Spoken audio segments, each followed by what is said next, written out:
ang mga usaping pumapatungkol sa polusyon. Polusyon. Ano nga ba ang polusyon?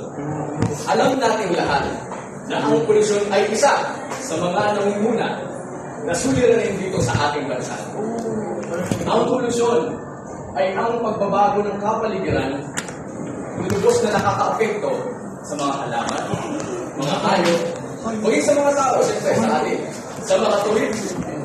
Ang polusyon ay ang pagiging marumi ng kapaligiran dulot ng mga mali at malibang gawain ng mga tao. Bakit? Bakit mga tao? Bakit mga tao? Dahil sa tao nanggagaling ang polusyon. Simple lang, kawalan ng disiplina. Disiplina ang unang kalaban ng tao pagdating sa iyong paraan kung paano mo gagawin malinis ang iyong kapaligiran at maging ang iyong kinatatayuan.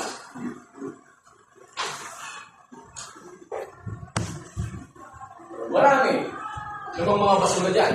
Pero saan tinatapon? Kung saan-saan. At hindi nila alam ang epekto nito sa ating kapaligiran, maging sa ating kalikasan. Talakayin natin. Ang polusyon ay mayroong mga karaniwang anyo. At ang mga karaniwang anyo nito ay ang polusyon sa hangin, polusyon sa plastic, polusyon ingay at polusyon sa tubig. Unahin natin ang polusyon sa hangin. Ito ay ang mga masasama at nakakalasong gas at iba pang mga fumes na humahalo sa isang malinis na hangin. At ito ay galing sa mga usok na mayroong chemical na dulot ng mga pabrika. Ano ba? Usok ng mga sasakyan, sigarilyo, at marami pang iba. At siyempre, ito ay mayroong epekto sa ating mga tao. At ito ay mga sakit. Ano ang mga sakit na ito? Isang halimbawa dito ay ang COPD o ang Chronic Obstructive Pulmonary Disease. At dagdagan pa natin. Ano pa ba? Mga malalang sakit sa baga o ang mga lung cancers. Ano ba? Asthma. At marami pang iba. Ngayon ay isunod natin ang polusyon sa plastic. Napakalaking perwisyo ng polusyon sa plastic. Lalo na sa ating mga tao, sa ating kapaligiran, araw-araw. May nakikita ka mga tumpok-tumpok ng mga basura na parang mga bulbundukin na lang. Ito ang pangunahing suliranin ngayon ng mga barangay. Halimbawa, dito po sa amin sa dilig. Kapag laging ginagamit ang court sa gabi, pagdating ng umaga, tumpok-tumpok ang mga basura dito, lalo na sa labas, doon sa may gate.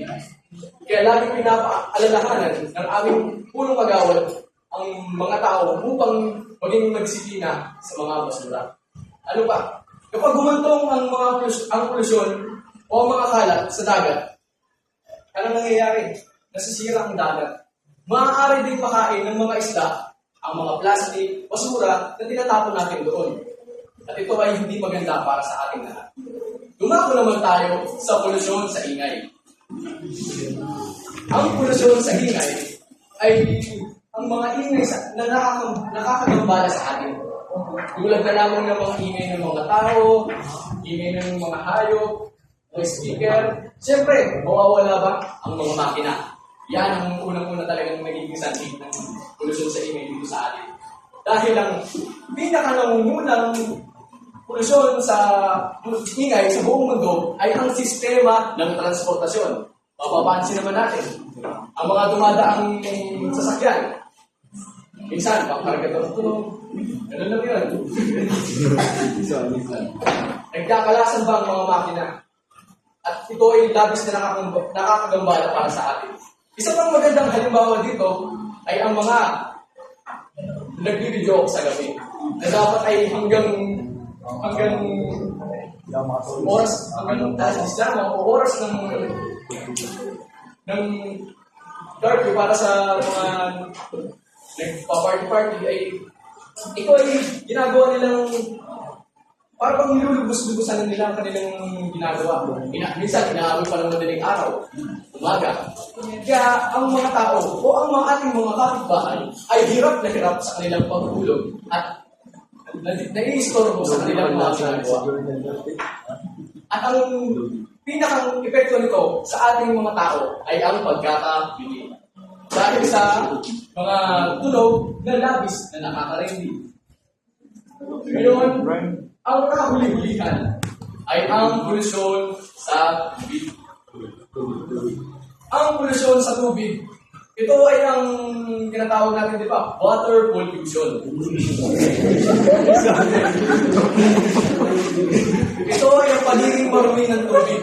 Hindi lamang ng dagat, hindi lamang ng ilog, hindi lamang ng batis, kundi pati ang ating mga iniinom na tubig. Bakit?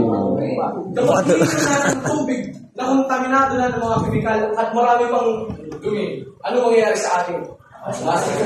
Nagkakasakit, kaya kailangan natin itong iwasan. Siguraduhin natin na maayos at malinis ang ating iniinom na tubig. At maging sa karagatan, huwag tayong magtapon ng mga basura dahil ito ay ang dagat.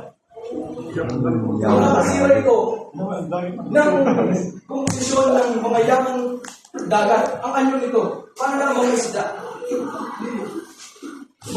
Magdadagdag pa tayo ng sakit sa mga isda, magdadagdag pa tayo ng sakit sa kapaligiran. At yan lamang po ang aking talumpati para sa araw na ito. Muli aking ipinapaalala, disiplina ang kailangan para sa malinis na kapaligiran.